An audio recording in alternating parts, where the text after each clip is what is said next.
So happy to see you all here. All right, let's officially start this. All right, welcome everyone to the from Burnout to Brilliance, 5 alive elements to master your energy, plus the 3 laws with our special guest, Ellis, whom I'll introduce in just a moment. And there's a lot in store today, packed with value. So you want to be present, if possible, on the edge of your seat with your window open, not your window, your Zoom camera on and ready. And yes, we're going to get started straight away. So Aaron, it is one of my mentors, colleagues, dear friends. I love him so much. He is someone I met through an organization called the Bellwether Alliance, and he is an extraordinary human being, a former rock star of 30 years and continuing rock star now. He, has signed on with Warner Brothers and was all over the world touring with lots of famous people. But that's not the coolest part of him. He's a serial dadpreneur, and what I love most about Aaron is his heart and what he brings to the table as far as he's the real deal. He really embodies what he teaches. And I've had also the honor and privilege of doing his mindset course, which has been amazing. We're actually just wrapping that up. So anyway, he is here speaking on what we call the laws, and I'll let him kind of explain the context of that more. But there's the law of open cycles, the law of conditions, and the principle of perseverance, and how those all connect to burnout. So he's going to talk for about 10 minutes, and then I'll then go into the 5 alive elements of mastering your energy, and then we'll have a Q&A. So get your Q&As ready. And what else? And then, we have an opportunity to share at the end too as well. I always reward people who stay till the end with extra stuff. Okay, cool. So that is it. Aaron, take it away. Thank you, Anna. So I know some of you, I don't know some of you, but I've been recently found out yet again that people are shocked at what I've done in life and stuff, because I don't really wear it on my sleeve. I don't bring it up unless it's relevant to the person I'm serving. So Anna gave you little pieces of it, but I did become a pro musician at 11 years old. I toured 50 countries. I guess the only difference now is because I heard her say used to be, but then she corrected herself because I'm still a rock star. Right? Like, you are a rock star. I guess I'm the essence of a rock star, even in the areas in life where people call themselves a rock star, but they're not actually a musical rock star. Anyway, but I literally love to serve people. I met Anna, I don't know, 4 months ago, maybe 5 months ago, something like that. Immediately was connected to her. You want to man the, okay. Immediately was connected to her, just knew. And that a lot of the things I just know, even though I just knew them before, I have intellectual reasons for them now. And a lot of the success laws that my mentors have taught me. And when she told me what she was going to speak on, I always go to these laws because they relate everywhere. And I'm like, what one law am I going to speak on? And I couldn't choose one, so I chose 3. And then as I looked at the next day, I could teach on every single one of the laws when it comes to brilliance and burnout. So I'm going to start with some of the ones that are a lot of times easier to understand. And let's start with the law of conditions, okay? And have in mind, how does this apply to me being my brilliance coming out? How does this help me not get to burnout, right? So the first one I want to talk about is the law of conditions. So I'm going to give you a little story and then I'll explain it a little more personally. So picture a fish in the ocean, right? And certain temperature water, right? And the clarity is a certain amount, right? The bottom of the ocean looks pretty much one way, right? And he's hungry.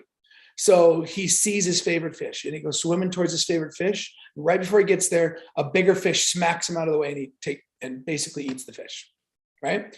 So he's starving, but he's afraid to fish now, right? Because he's been conditioned by a traumatic experience. So he's swimming. He's probably hundreds of miles away now, right? He sees a fish he wants to go after to eat. He looks at the temperature, feels it. Okay, it's about the same temperature as before. Bottom of the ocean looks pretty much the same. Clarity of the water is the same, and he doesn't go after the fish, because what happens in our minds is our subconscious mind gets triggered by familiarity, not by what's actually happening. What is happening to us actually triggers the familiarity, and the program that's been set in our subconscious runs automatically. So you have a reactive subconscious and you have a responsive subconscious. Your responsive subconscious is where you have peace, ease, and freedom and easily make decisions, step forward because there's no fear or identity around it, right? So everybody knows how to get up out of bed. Everybody knows how to cross the street, right? You're not stopping going, oh my God, how do I cross the street? Now, if you've been hit by a car, you might have a little bit of law conditions there, but ultimately there's no false identity. Also in the sense that when you look around social media today, you see people trying to show their best self, or they want to be perceived a certain way. And they're doing selfies of stuff, right? And they're saying, look how well I do this. If you want to learn how to do this, come see me. But it's never standing in a corner with your phone doing a selfie after you've crossed the street and said, look, I crossed the street today. If you want to learn how to cross the street, come talk to me. It doesn't work in that way. It's always in triggered areas. So our reactive self-conscious is where we have emotion and a false identity around a memory. And again, it's triggered by familiarity. So something that's familiar to that past bad experience plays itself forth. And we end up blaming everything and everyone around us, even though we're hundreds of miles away from where we were. The conditions might be similar, the weather and stuff like that, but it's not the same thing. So the law of conditions, it teaches you how to look at your situation. And scientifically, guys, 95% of what you see in the moment is from your past programming. 5% is actually happening. I'm not going to go into how, but it's a statistic, it's a fact. So you want to become aware of those places where you're reactive and where you have an identity on whether you're good or bad, right or wrong, successful or failed, right? And get it to the point where it becomes preference or just a learned something you do in your subconscious that responds to life. And you don't even think about it. You don't think about brushing your hair necessarily. You don't think about if you can cross the street or not. You don't think if you can walk. You don't wake up in the morning and go, crap, I have to walk again? Are you kidding me? It's not reactive. So look at that law of conditions in your own life. Look, am I being reactive to this or am I being responsive to this? Is my sense of self infused in this moment? Meaning, am I good, bad, right, or wrong, whether or not I'm based on what I'm doing? Definitely a law of conditions on the reactive part of the subconscious mind. But again, guys, the subconscious mind is meant to digest life. Okay. It's meant to see what's around you, just like you're like eating. You eat something, you chew it up, the rest takes care of itself. Because the subconscious knows how to do it. The body does. With the subconscious on the law of conditions on those areas where you're triggered by the places you don't want to be anymore, right? The ones you want to change, it's meant to digest life. Like, okay, this is life. This is what I do when this happens in life. And it goes automatically, just like digestion. It's meant to digest our life, right? So watch for that. It's tough to see it first because it's a program. It's a subconscious program. And the subconscious is meant to have you living your life with peace, ease, and freedom. And it's doing that even in the areas that you don't like, that aren't peaceful, that aren't happy. It's still functioning massively efficiently, right? It's running the program that you programmed, okay? So law of open cycles. There's basically 3 kinds of open cycles. There's ones you can close now, things you can get done with now. Maybe it's as simple as cleaning out your email box. I've done that when I've had thousands of emails. Not simple at all, right? But maybe it is something that just takes your effort. That's it, right? And then you got that middle cycle that basically is going to take some more effort on your part and usually involves other people. You might need to eat some crow, go apologize, something like that, right? It's something that's a little heavier to do and includes someone or something else in order to close it. Then you're going to have those third level cycles that you feel you can't close. I'm telling you, you got to close them anyway. So think of it this way as everybody picture a web browser, right? And programs on your computer. The more basically tabs you have open, more programs you have open, the slower your computer gets. All the way to the point where if you don't take action, your computer could freeze up, you'd have to shut it down and risk losing stuff. So even though you can't see a way to close it anyway. It gives you at least a reset and clarity to step back for a day and see it differently out of a responsive sense. At a reactive. And if it's, I know the ones that I've heard people be most stressed out about is money they owe somebody, right? The fact of the matter is closing that cycle is the best case scenario for them to get their money back. But it moves it from there down to the second cycle where it's like, okay, now I got to call them. And it's basically saying, hey, look, I got too much on my plate right now. I haven't been able to figure out how to basically get this done for you. I didn't mean for it to go this way. It wasn't my intention, but I need to close this cycle for a period of time and we'll reopen it in 3 months after I got everything else balanced and we'll reopen it. but it can be as fast as you closing down your computer, your cycle, and opening it back up and having new ideas, walking around your house, walking around the block, something like that, stepping out of the pressure of it to where you actually close it. And the more you make this a practice, I mean, myself and two of my partners, we close all of our cycles every 30 days. Laura, you know both of them actually, and so do a bunch of you. We close our cycles every 30 days. And at first, when they brought me into that, I'm like, there's no way, what are you talking about closing it? I'm like, Aaron, they give the example of the web browser. Close everything, restart. We make it so absolute, depending on what it's about, right? We make it, oh, I can't do that. And it's usually not that you don't want to let somebody down. You don't want to feel the way you think you're going to feel if you let somebody down. That stops you from making those important phone calls. Not because you don't want to let them down, but because you don't want to feel the way you're going to feel if you feel like you've let them down. It comes down to you when it comes down to it. So law of open cycles, you want to make a list of those 3 categories, the ones that are easy, only take your effort, the ones that might involve somebody else, and then the heaviest ones that you just feel you cannot close, right? And then I open the door to you to bring them to Anna, bring them to me. I can help you from there with that. But it's an essential practice that needs to be brought into your home life, your physical life, your family life, your business life, everything, right? Otherwise, what happens? People get slow and lethargic and unable to execute, and then they get physically sick and all that stuff. It's weird because it's different than what we've tried to do all our life, right? We want to avoid things that don't feel good. I'm telling you, you're going to face them anyway. Why not just run at them with momentum? Get some momentum behind facing it, you know? Doesn't necessarily make it easier, but we all know the term that your freedom is on the other side of your fear. So where am I not yet free? Bring it on. Every day I say that to myself in the morning because I want fast track growth, right? I want to get this stuff done quick. And do I curse myself out some days? Oh, you bet I do. Why the heck did you say this today, right? Because sometimes it'll come in friggin' like a hurricane. Best way to put it, all right? So next, third on this one, the principle of perseverance. Now, this one I saved for last for a specific reason because it's really counterintuitive and counterproductive to what you've been taught. What this law states is that your level of passion in life and spending time on things you enjoy will be equal to your level of energy and drive in anything you do. So say it the other way, your energy and drive is equal to the level of your passion, which can be just things you're passionate about doing. Don't mix up the word passion. It could be golfing once a week, something you do end up wanting to do, right? So the rule behind this, the way this expands and the way I've taken it into corporations, I'm sure Anne has too, is that it's about empowering your employees and getting more from your employees by encouraging them, almost making them spend time in their passions. Most people have their passions or the things they really want to do go on the shelf as maybe someday, one day. I don't have time for that. It doesn't make sense to do that when I have all these things on my to-do list, all this money I need to make. But what I'm telling you is you add in your passion into your life and spending time in it regularly, your energy and drive will go up, your efficiency will go up, your clarity will go up. Whereas the other way is just trying to grind, being exhausted, grind, being exhausted, never really being fulfilled.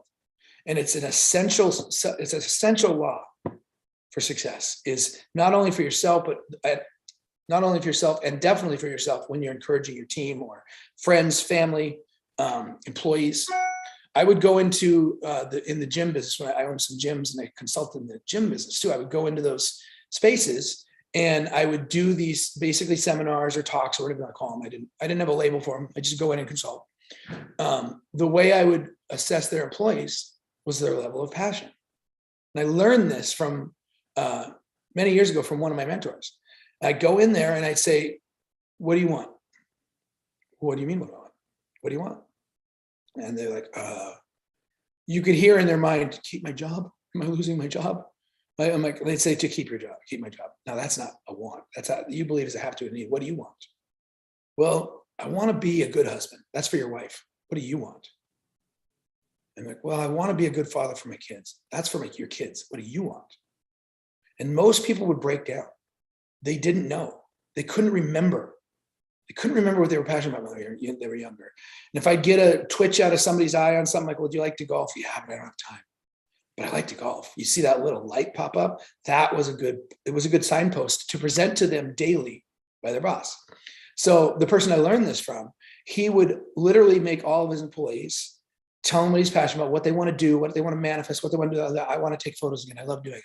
And have them cover their one wall of their office with what they want, with their passions, and to reflect on it every day. It was a mandatory thing in the office, right? And it skyrocketed not only his efficiency of employees, but his turnover rate fell off. Like nobody left, right? Because everywhere else they went, they said, you need to do this, right? So when it comes to finding your brilliance, let alone getting through basically the burnout phase, you got to spend time in your passions, especially when you get the urge to do it and you look at your to-do list and say, I don't have time, maybe tomorrow. No, you do it then. You just do it. And you will be astonished at how much energy you have and how much drive you have and how you can get through things better. For example, I've been sick for a week and a half, but these things that I do with Anna, I love them. So I just kind of come to life. I might fumble my words a little bit because my brain's working different direction than my mouth when I'm not feeling well, but I love it. I don't feel sick at all right now. It's empowering for me. It's one of my passions. So remember those things. Law of conditions. Where is your past conditioning making you fearful and doubtful of moving forward in your current life, right? You're not your past. You're not your thoughts, by the way. Your thoughts, owner and the owned, right? Most people make decisions based on their thoughts, forgetting that they're not their thoughts. Just like you're not your car, you're not your kitchen, you're not your happy place picture, you're not trying to see everybody's serious, but you guys get the gist of what I'm saying. You're not the boat, Greg, you're Babe Ruth. Inside joke. So remember that one, remember the open cycles, make that list. I'm happy to walk you guys through it with Anna at a later point. It's very, very essential to start doing and at least open up to the fact that you can close every cycle. You'll find some that you'll just argue with yourself. I can't close that, crazy. And then finally, the principle of perseverance. Basically, what are you passionate about? You might have to rediscover it. You might not remember. Ask yourself those questions. As the answers arise, put them on your calendar. Don't say, I'll do it when I'm done with this. No, work it into your calendar. If it's an hour a week to start, that's enough. It's wherever you can start, right? All right, so based on that, I'm going to pass it back to Anna to talk about all the other aspects of basically discovering your brilliance and living it and not getting burned out. Yes. Thank you, Aaron. Such a great reminder. And in applying those 3 laws myself, one of my passions is singing and songwriting. Who knew? And so I make it a point to write a song. I try to every week. And I get so juiced up for everything else that happens. And that energy just pours out of everything and it gets results. It's quite amazing. It's another boundless energy source. So I'm going to be sharing how to continue tapping into boundless energy through the 5 steps. And so and Aaron, feel free to pop in anytime as well as you see. But to begin with, I'm just going to share a little of my own. You're good? One thing real fast. Yeah. I always used to say, I don't mean to interrupt you, but of course I mean to interrupt you. I wouldn't be doing it right. So the one thing that's popped in my head is I saw my guitar here right out of the corner of my eye. Yeah. And I will pick that guitar up for 5 minutes before a Zoom meeting and I'm totally grounded. It doesn't have to be an hour a day. It doesn't have to be an hour a week. It can be 5 minutes, so. Yes. Yeah. Step by step. Yep, absolutely.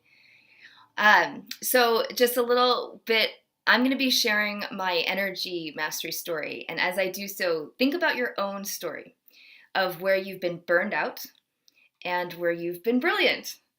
And you can jot down milestones as they arise. Trust yourself. Whatever comes up is meant to come up. I'm going to give you a very short version, but essentially I was an art major. I would say I was in brilliance at that point. I traveled abroad in Rome for 3 months. I had outdoor sculptures. I was getting commissioned. I got asked to be, I love what comes out on these webinars because I'm like, why am I sharing this? This is not what was in the plan, but this is what's arising. So I was asked to be, Dale Chihuly is a very famous world-class glass artist. And I was asked to be one of the project managers and go to Paris and manage that thing right out of college, which was a big deal, a big job. And I just turned it down because I listened to the voice of what I should do is I need to settle down and do something boring because that's what everyone else does. No, something like that. So I said no, and like then I became a financial advisor.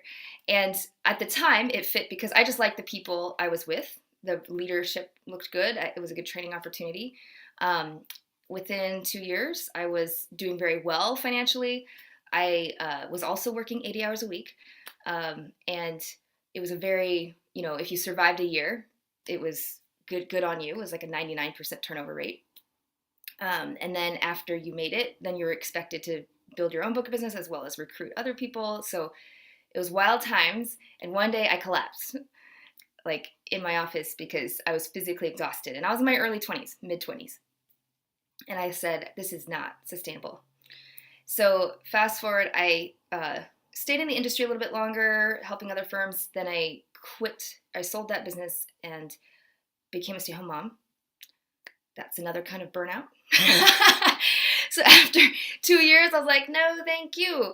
And my husband quit his job full time to be a stay-at-home dad because he was burned out in a different way as a landscaper with manual labor, digging dirt for 8 hours a day in the rain. And at that point, I was very happy and doing what I wanted, but I wanted to get back into work. So we switched. I started my second business in event consulting for social impact and moved into tech. And lo and behold, got myself in another burnout position, but now in my mid-30s. I was running the equivalent of 4 weddings at the same time on different timelines for Google, all the tech companies in the area. Making good money. Everything else was good, and then there's soul missing from it as well. So then I got burned out there, and that contract actually didn't renew. So then I went and started conscious business coaching. At this point, my son was in kindergarten, and I was able to really align all my passions of mind, body, heart, and soul. And within a couple years again, we had paid off like $67,000 in debt. We were struggling to like maxing our retirement out, like a very dramatic life shift in a couple of years. And all of that was because I was able to align my energy in such a way that it was hard work. I'm not saying it was just all easy, but it flowed out. And all of you have that in you, where I'm going to show you a diagram here of how aligned is your own energy mastery journey. Because between mind, body, heart, and soul, sometimes it really gets you going in your head what career path or family life or whatever you have going on. But maybe it's kind of soul sucking, and other times it's really soul fulfilling and wonderful, but paycheck sucks or whatever, right? Something's kind of always off. So when you get all those elements, it creates a flow. Like, I'm going to show you this diagram, but it's very crude drawing, not really indicative of my artistic ability. Anyway, but here it is. Can you see that? Or you guys don't see that? No, you don't see it. Oops, wrong one. Just kidding. All right, share here. Nah. Interesting. I see, because it needs it down here. Okay, can you see that? No. There they go. It's when you have 2 screens. Apparently, if you put it on the other screen, can't see it. All right, so this is just a crude drawing of the alignment I'm talking about. So on a scale of 1 to 10 right now, I would love for you to rate yourself. How scattered is your energy?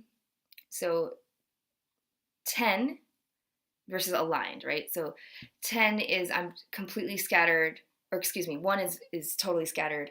10 is like I'm aligned, I'm in flow, mind, body, heart, and soul, spirit all line up. So I'm going to put in gallery view for a moment. You're going to think about it, and then you're going to flash with your hands what you rate yourself. Okay, go. How in flow are you? Got it. It's 7, 8, 9, 5, 8, 7, 3. Okay, 7, great. Be honest with yourself. 5, 7, 7. What a lot of 7s. 8s, 5s. I'd say an average of 7, 6.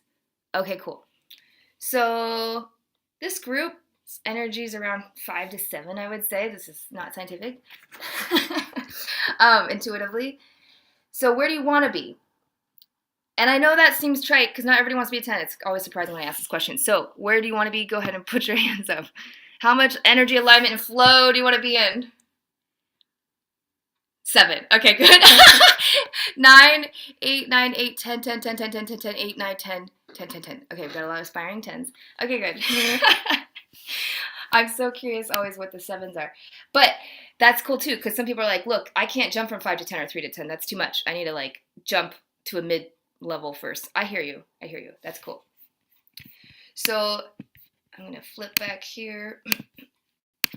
What we wonder, you might wonder why, just take a moment and look, why are you rating yourself that way right now? So you can chat and or journal in your journal. What are the factors for why you rated yourself? And I will give you a few minutes to chat that.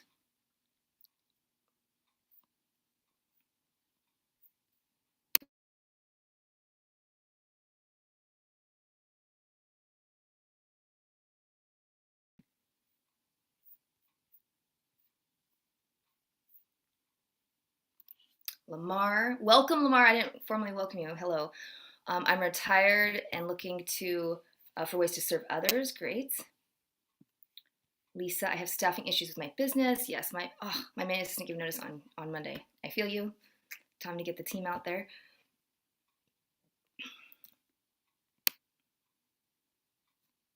Oh, perfect. Okay, good. There's some support right there. When you share, people care. Kara, every day needs of a single mom. Yep, full-time motherhood. I can't feel a 10 in a mom role, but there just aren't enough hours in the day to balance. How many of you have time? Time's the reason I feel scattered. There's just not enough. Lori, too many groups and volunteering. Kids keep me running nonstop. Matt, there's lots of tasks, multiple projects. I don't get them all done. Yes, Maribel, sometimes I listen to my inner voice and I feel overwhelmed. Yeah, sometimes it's like nothing may or may not be even happening outside. And it's just our internal voices that do not shut up. Katie, I run a business. I'm trying to stay in shape and stay married and make time for creation. Lots of spinning plates. Yeah, we have a very interesting society right now.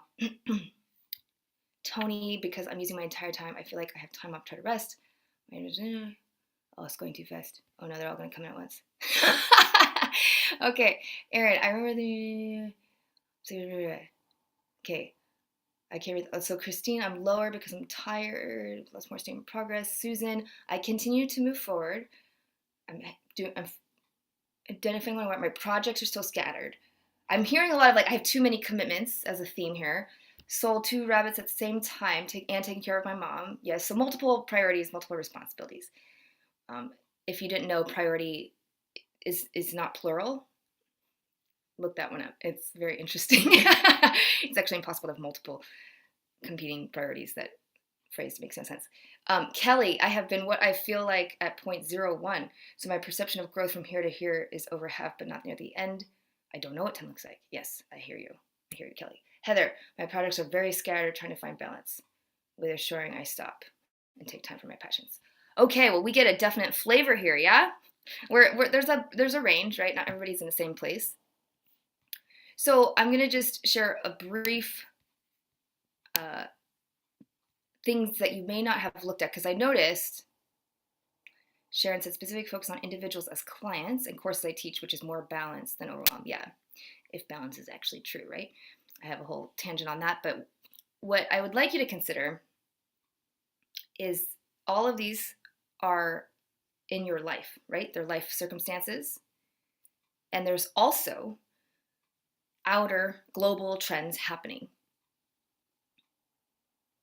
So your brain is soaking up more information and data than it ever has before, than more than someone in their whole lifetime used to have to cope with.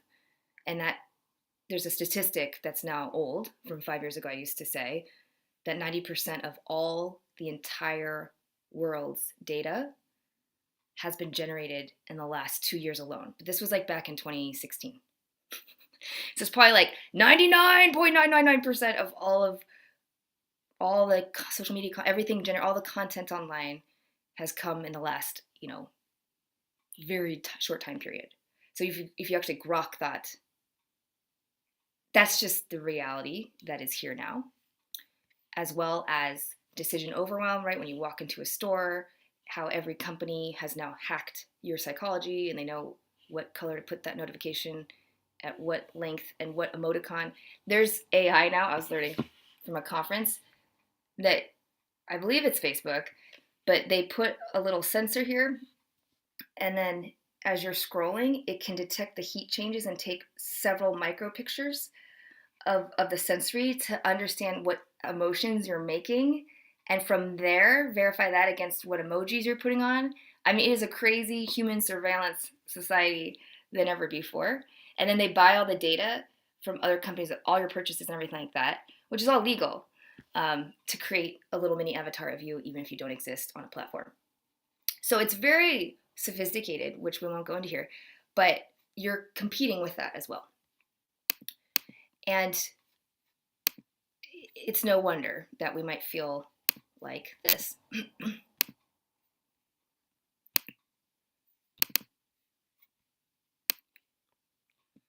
No matter what you put in, it just kind of keeps coming out. If you think of your body as an energy battery, what's replenishing it?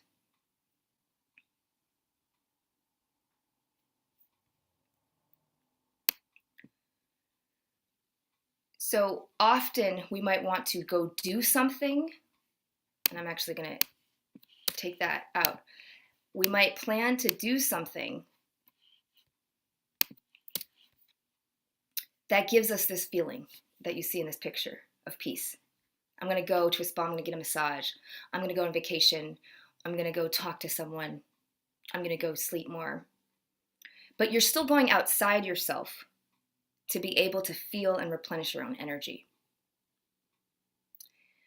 Consider that the energy source is actually inside of you that you can tap into anytime. That is what energy mastery is being able to, in any circumstance, even if it's like this,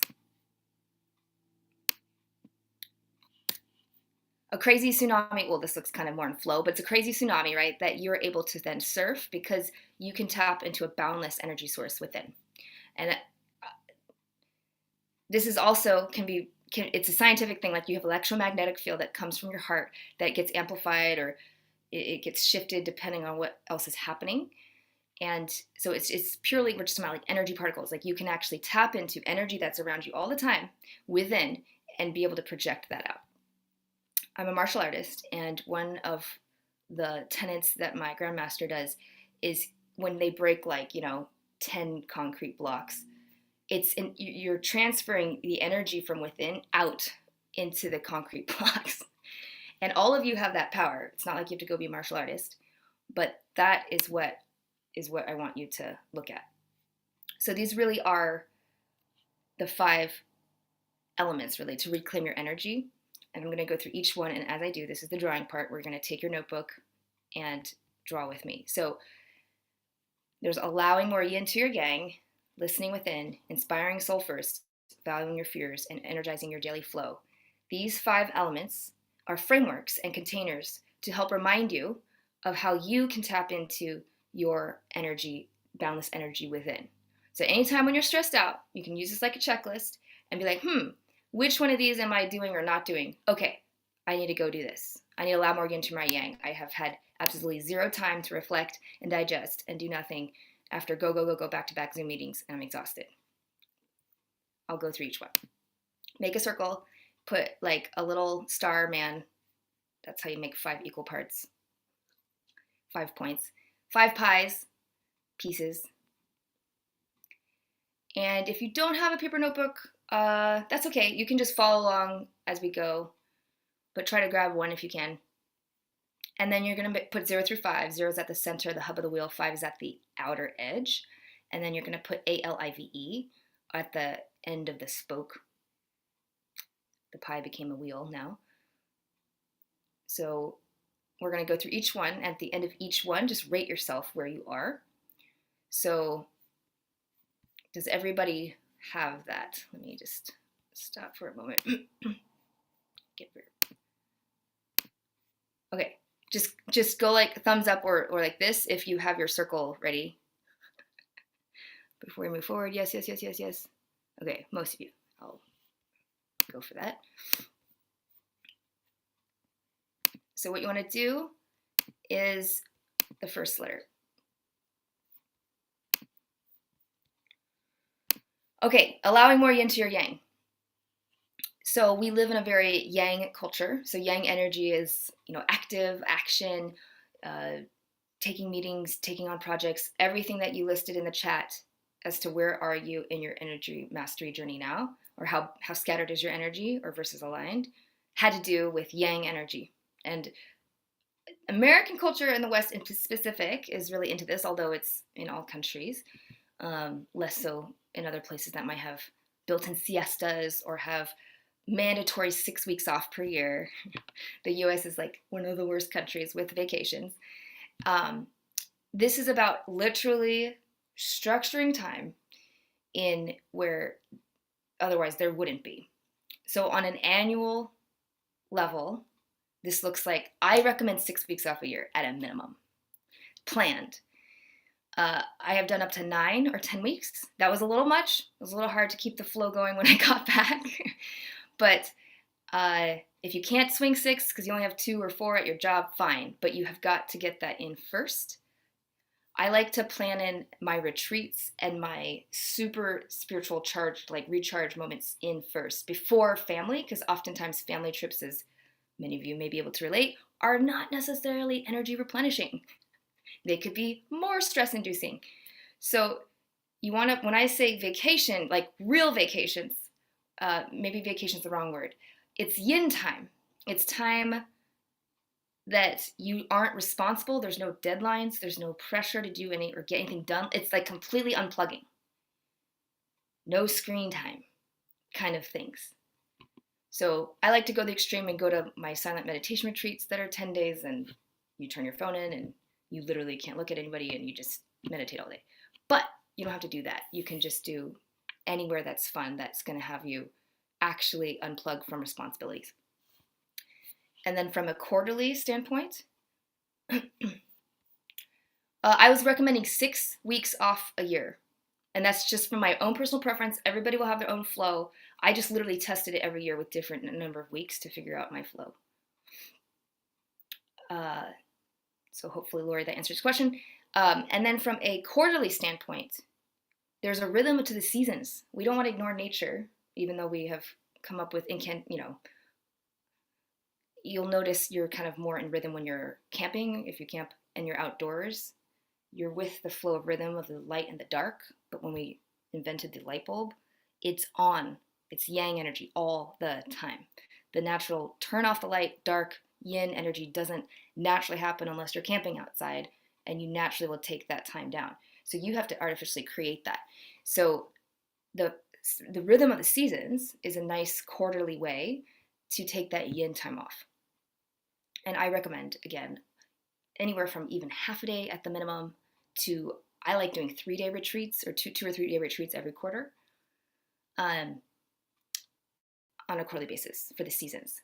I like also doing it on the solstices and then the equinox, because that's like the natural marker when you're transitioning to the next season. And then you can also do yin time on a monthly basis and just take a review. It can just be a half day to like really review, not take any meetings, and then look forward. So you're reflecting and then looking ahead. And then on a weekly basis, I love taking Sundays completely offline. Sure, we might watch a movie or do something online like that, but we don't really watch movies. We don't even have a TV in our house. But I'm talking like totally off. And then on a daily basis, minimum when you're starting, if you can only do 5 minutes, fine, but 20 minutes at a minimum.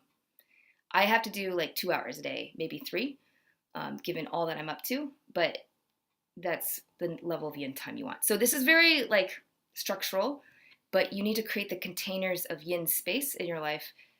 Otherwise, it's just not going to happen on its own in the culture we live in. This is some of you know her.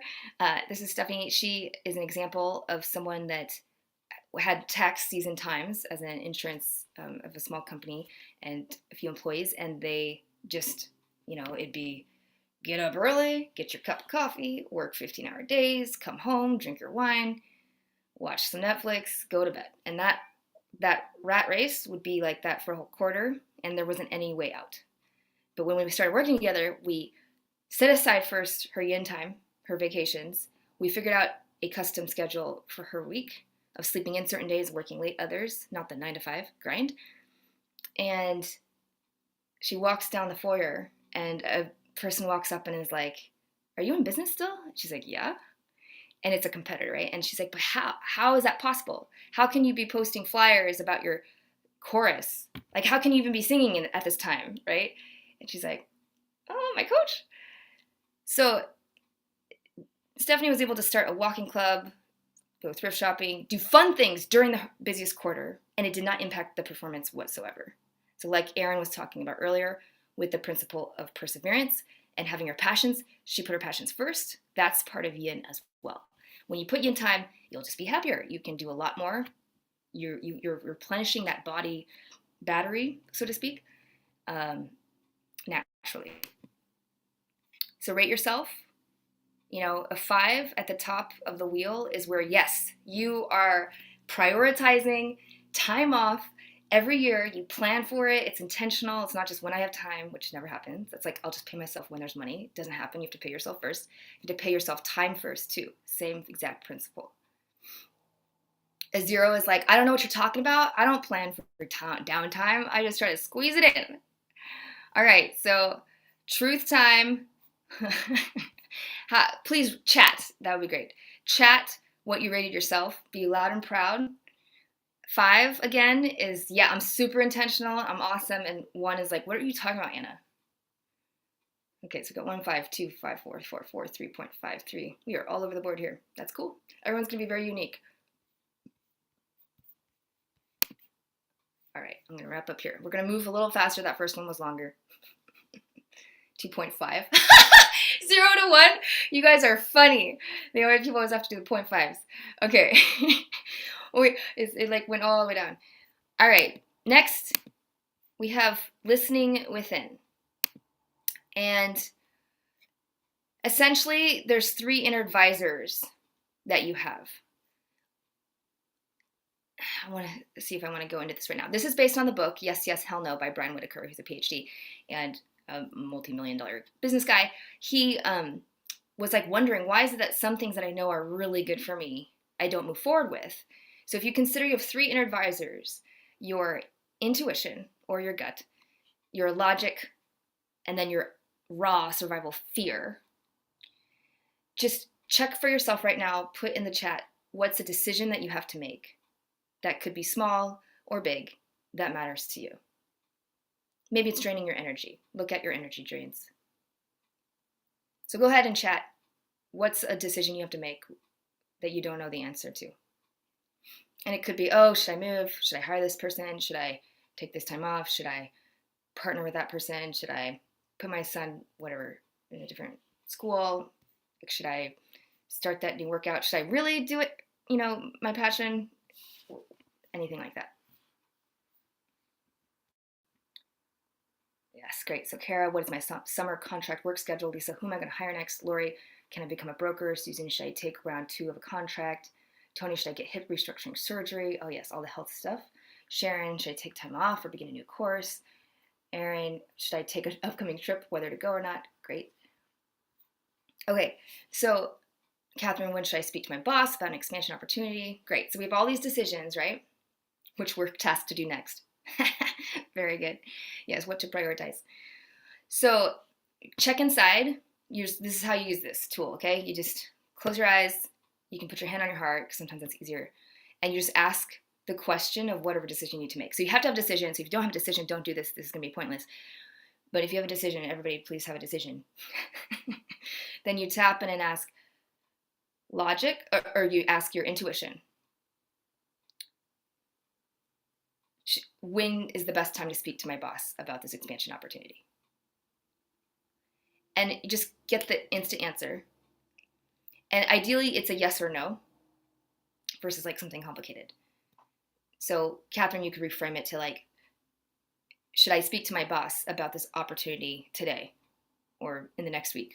And then they get a quick yes or no. Then you ask logic, the rational brain, when is next week a good time to talk to my boss about this opportunity?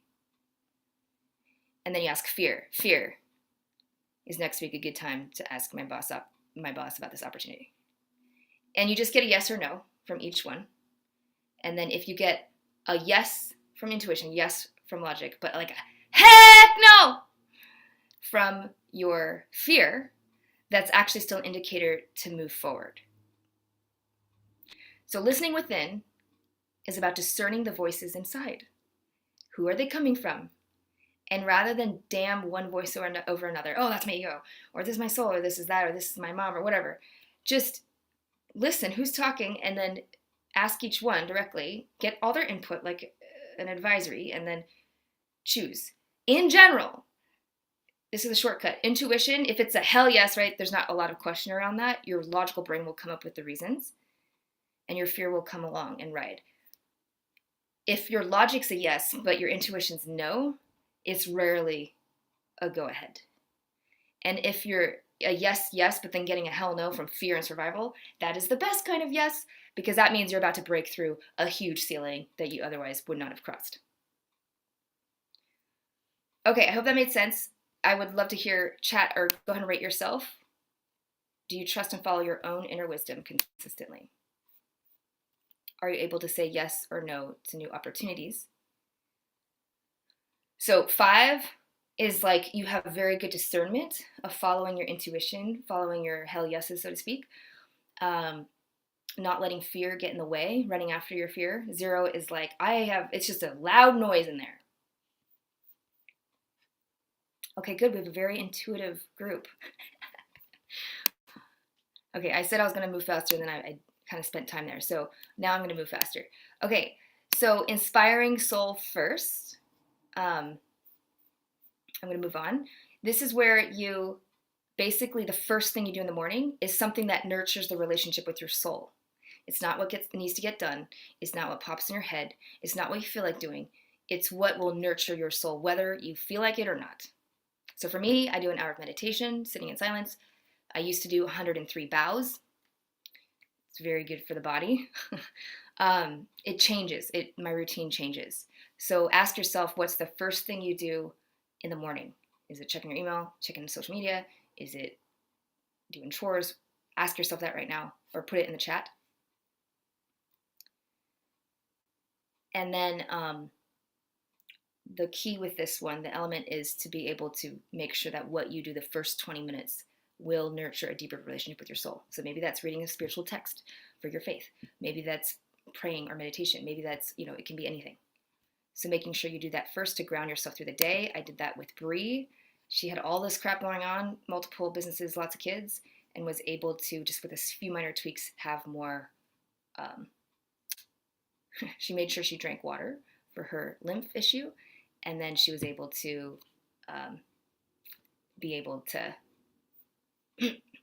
have way more groundedness and catch her anger rising and reaction much easier. So rate yourself here. 5 is inspiring yourself first, means yes, you absolutely connect, and whatever routine you have grounds you for the rest of the day. Like you can tell the difference if you do it versus if you don't. And 0 is not. Okay, so we've got a 5. Ooh, I love that. Mate first. That's cute. That's fun. Okay, we got 5, 5, 5, 2.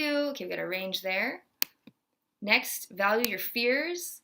Again, I think I'll just go jump here. So value your fears is where you face your fears. And you actually treat it like a child that you put under your wing, that you nurture, like you love. You don't indulge in it. You allow it versus like avoid the fear or make it a monster or don't let it into your house kind of energy. So a 5 on V is if you are someone that runs after your fears and you tackle them and you know that it's the opportunity, and a 0 is like, you want to kind of stay more comfortable. And in the middle is, yeah, I'll look at them when I need to, but I'm really busy right now. Sorry guys, I know I did not pace myself well. Owning that. Okay, so then the last one, energize your daily flow, is mastering your mood through moving meditations. And again, rate yourself. This is where a 5 is being able to move throughout the day. So right now I want you to put your hand on your head and tell me, is it hot or is it cold or warm? So just tell yourself that. And then put it on your chest and feel how warm and hot it is. And then put it on your tummy below your belly button and feel how hot, warm, or cool it is. So what I'm doing is a little test to see how your energy circulation is. Most people have poor circulation, which means they have a hot head and a cold or a cool gut. And good circulation is where you have a cool head and a hot core. So we got a hot, hot, cool. That's usually normal. Warm, warm, not as warm. Good. Warm, warm, warm. Okay, good. So the ideal circulation is cool, warm, hot. Nice, Heather. Okay, good. Heather does a lot of workouts. Okay, good. So warm all 3. So anyway, that's just a quick test. And what Energize Your Daily Flow is being able to do movements that allow you to properly circulate yourself and give yourself brain breaks, because we overwork our brain too much. Now we're going to connect the dots. And this is a representation of your current energy level. So I ask you, what energy level do you like what you see? Do you want to grow it? What level are you committed to embodying all over? It's an introspective question. So again, here are those elements to wrap up.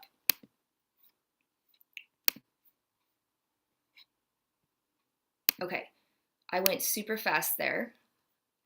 So I just wanted to ask if anybody had some super questions. I don't have time to necessarily go over them. I can stay a little bit over. I'm going to share a few announcements and then have an open Q&A for those that can stay over. And for those who cannot, please chat your questions. And I promise I'll create a little video audio to answer your questions. Okay, so that's what we're going to do to still honor people's time. In the afterthought questions. Okay, great. So Aaron, why don't you go ahead and share? All right. Appreciate everybody's understanding, but I have a back-to-back. I have a hard stop in 3 minutes. I wanted to stick around and answer any questions you had, plug any holes, connect any dots. So if you guys do have questions for me, just send them over to Anna, and Anna and I will work through them, and I'll definitely get back to all you guys. So I want to say thank you for having me, and I really want to get to know everybody, because everybody I do know on here is amazing. So, like attracts like. We're all guilty by association, so everybody's on here amazing so far. So I appreciate you guys having me, and I look forward to talking to you somewhere down the line. Excellent. Thanks, Anna. Okay, awesome. Thank you, Aaron. So again, if you have questions, please go ahead and put that in the chat. I have some very exciting things, though, to share. So please, if you can, stay just for a few minutes. We should wrap in about 5. I don't have any questions, but I want to thank you, Anna. This has been very, very amazing. Excellent. Thank you, Sol. Okay. So the stages of energy mastery. Why does energy mastery matter? And there's often a gap from where we are, where we want to be. That's obviously where I can help. But I wanted to show you this diagram. So most of our energy is flowing out. And what we just did today, all the alive elements help you bring your focus in. These are the stages of energy mastery. I know I'm going to go really fast through a lot of deep content here. But it goes downward because typically our energy is up here and our distractions and our thoughts. We have to bring it into our body through our physical health, our loving heart, and having brain power. These stages are 1, 2, 3, 4, 5. So you have to be able to sense energy first, then be able to circulate it with it's called water up, fire down. Then you purify the energy, which is like basically all that negative. Sometimes it's trauma, it's emotions, it's things stuck in the cells of our body can't come out, and we wonder why we get sick, or we wonder why business is off, or we wonder why something's there. It's because you've got past crap baggage stuck in your body. So we got to purify that out there's lots of exercises. And then You integrate the energy, so you're one, and then you start to master it, which means you can start like my grandmaster can do. You can channel energy. Anybody can do this within your body for your own health and wellness, to healing yourself, to sending good energy out. We all do this. We talk about it, but it's a real thing. Like, you can send energy out to a room or to other people. It's kind of like when you walk in a room and you feel there's a really good vibe and you're elevated, or you walk into a room, you're like, whoa, what's going on here? Something's really off or strange, or maybe someone just had a fight, and you can feel that, right? So that's what we mean by being able to really master your energy. So my question to you is, who's going to champion your energy mastery, aka your self-care? What will get in the way? And do you have a structure to ensure your self-care will happen? So I want to leave you with, there is only now. Invest in you. You are worth it. You deserve it. Please make that a priority. We have an opportunity with a launch of a Live with Souljoy community where we provide all that structure if that is of interest. There is a prerequisite. There's a long criteria list it's an invite-only place. And the prerequisite for those, if you've already on this call, I know a lot of you have taken the Souljoy Masterclass, the 5-week class, have already completed the prerequisite. For those of you who have not taken that class yet, there's a 5-day Replenish Your Energy Challenge, and this is my reward for you for staying on the call this long, is you can take this course, and for those who took the Souljoy Masterclass, this is like a shortened version of it. You can take this class, and I'll put in the chat all the links for this, and it's like half an hour per day. And once you finish that, then you can apply to be a founding member. And again, this is a group that is committed to the same vision. I will show the vision in a moment. It's 1 minute, and you can enjoy that. Once we finish that, I'll put all the links, and then I will be open for question and answers. So let me put the links in right now so you guys can follow along in your, just so you can follow along. Uno momento. Oh, I should do this as I do this. Hold on. There's the link. Oh, it's already here. Let's see. Play.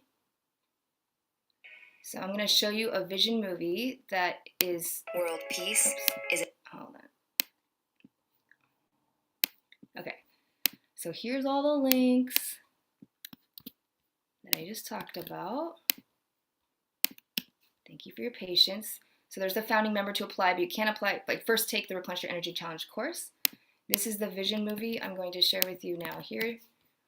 And then let's watch it together, and then I'll be open for Q&A. Okay, so stop share.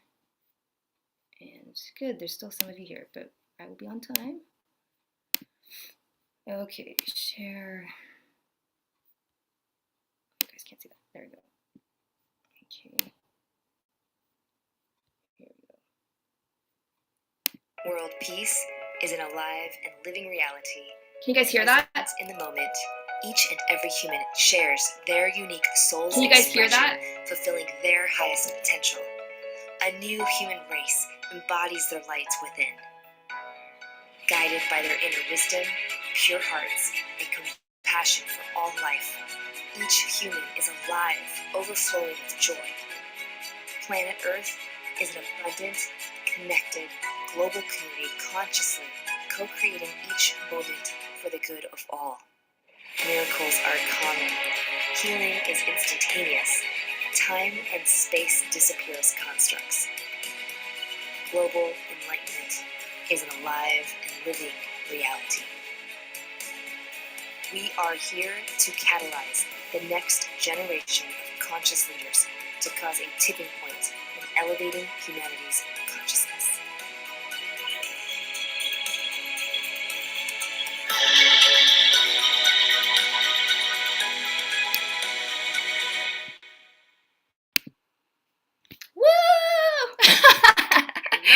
I get so excited by my real note as you all head in, many of you today or this weekend, into your vow of silence or day. That was going into the next YouTube. It's so good. Okay, so that is all I have for you. If you resonate with that movie, I highly encourage you to apply to be a founding member. Again, you have to take that 5-day challenge first. And yeah, we have some of our founding members here on the call today. So excited. Woohoo!